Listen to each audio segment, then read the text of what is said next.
Herkese merhaba arkadaşlar, kanalımıza hoş geldiniz. Mert Ramazan Demir tatil için Birleşik Krallık'a gitti. Yalı Çapkın dizisinin Ferit karakterini tanınan Mert Ramazan Demir, askerlik hizmetini tamamladıktan sonra Birleşik Krallık'ta tatile gitti. Demir tatilden yeni paylaşımlarını Instagram hayranlarıyla paylaştı. Ekranların en sevilen dizilerinden biri olan Yalı Çapkın dizisinde Ferit karakterini büyük bir hayran kitlesi kazanan Mert Ramazan Demir, geçtiğimiz aylarda vatan görevini yerine getirmek için Hatay İskenderun'a gitmişti. Askerlik hizmetini tamamlayan ünlü oyuncu, sosyal medya hesabından askerlik sürecine dair paylaştığı fotoğrafları hayranlarından büyük ilgi gelmişti.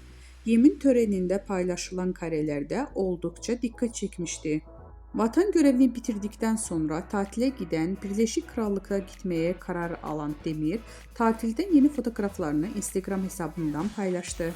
Küçük Haziran notuyla yaptığı paylaşımı takipçileri tarafından büyük beğeni topladı. Demir'in tatil anları sosyal medyada kısa sürede ilgi gördü.